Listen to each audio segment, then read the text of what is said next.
Good evening and good evening to you. I hope you guys are all fantastically well as the sun begins to set here just at the rear of my garden, man. This is probably, I'm not going to lie, it's my favourite time of the day. Always has been. I love this time. I hope you guys, like I said, I hope you guys are all brilliantly well.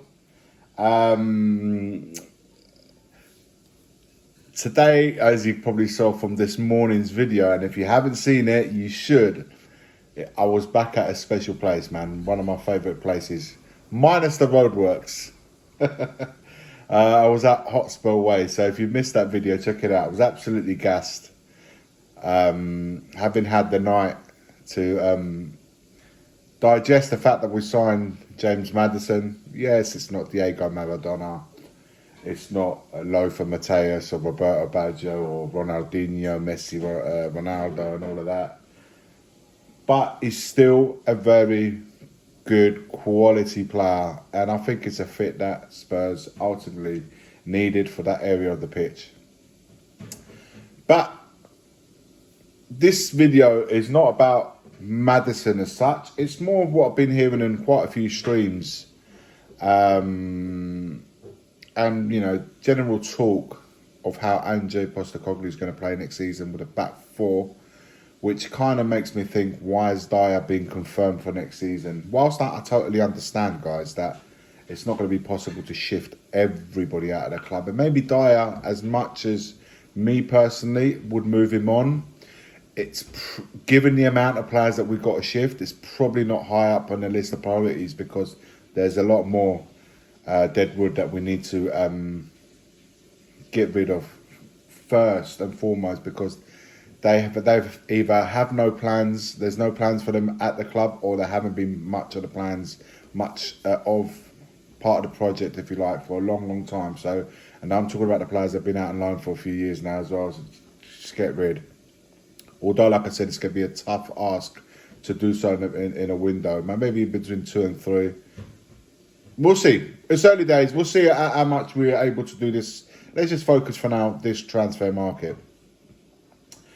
I was saying, with a back four that we're going to be playing under Ange Postecoglou, the fullbacks. This is the irony, guys. The irony is this, that when we was playing with wing backs, we had fullbacks playing that system.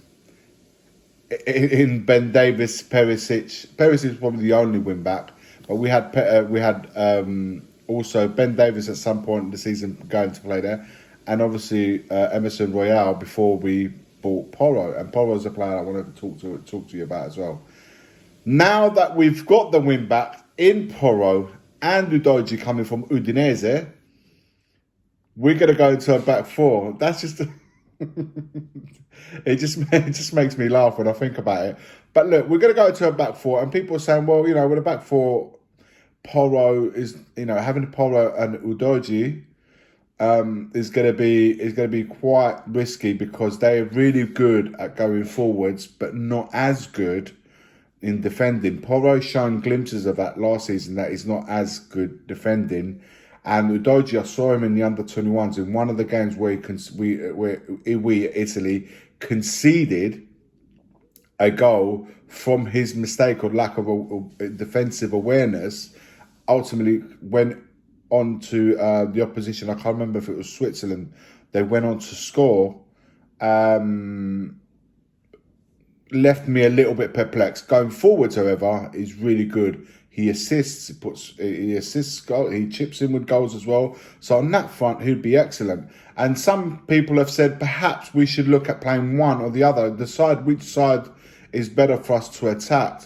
And I would be likely to say more Porro's side, because Kulusevski ultimately plays on the right side of the forward line and he likes to cut in. So therefore, that outside space could be left for Porro to attack on the outside.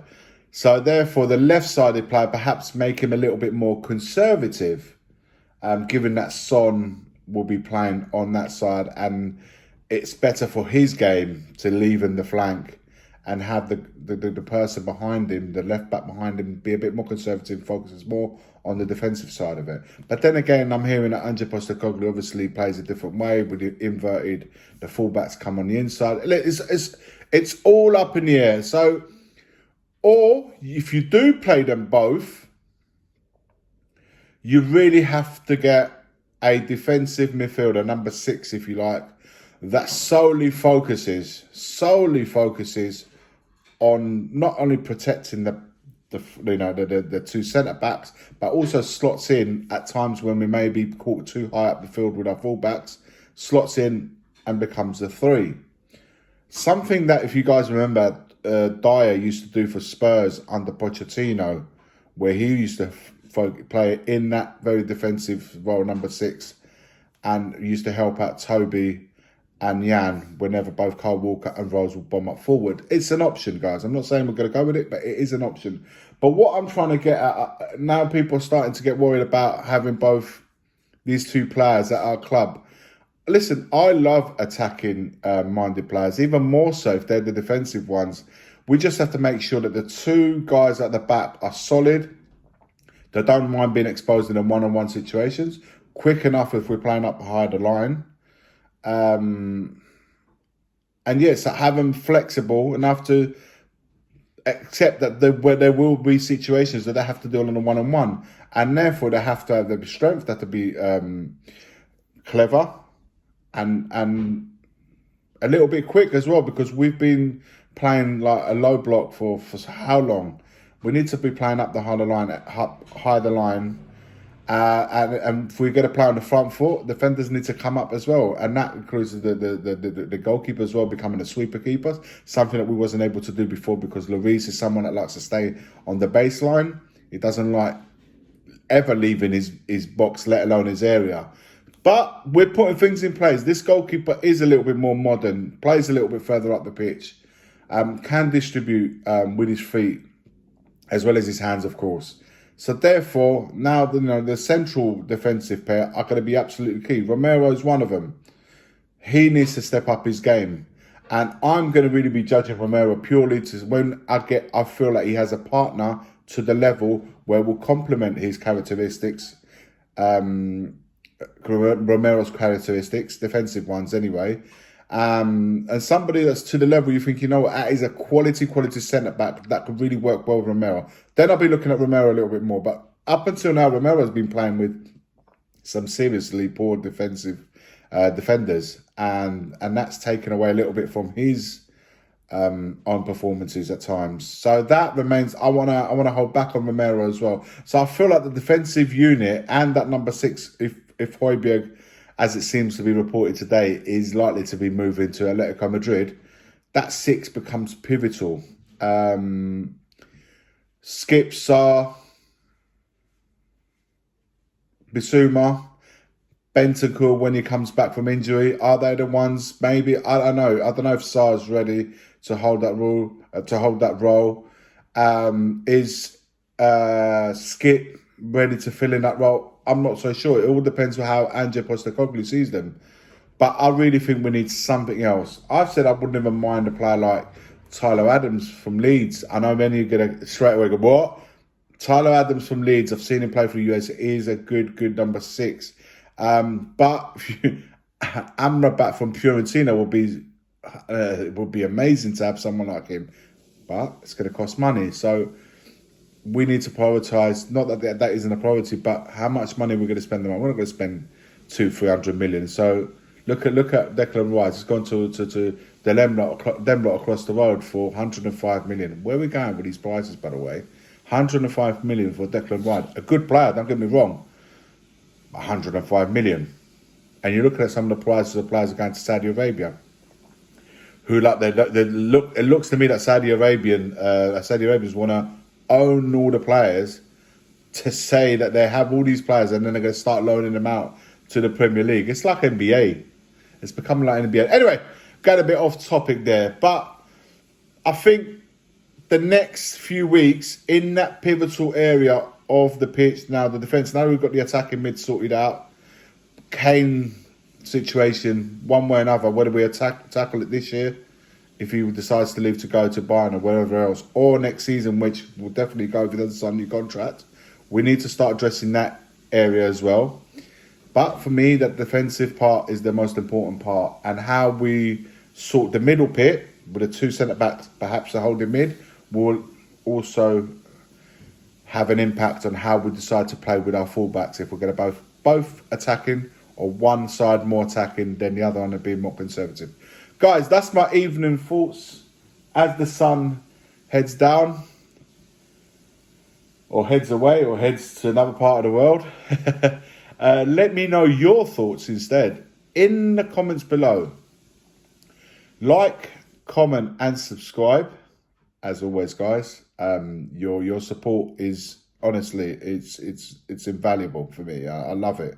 I love the guy. I love your comments and stuff like that. If you're new to the channel, by the way, welcome to the family. Welcome to the family. I love the people that just recently come on. Subscribers have just come on.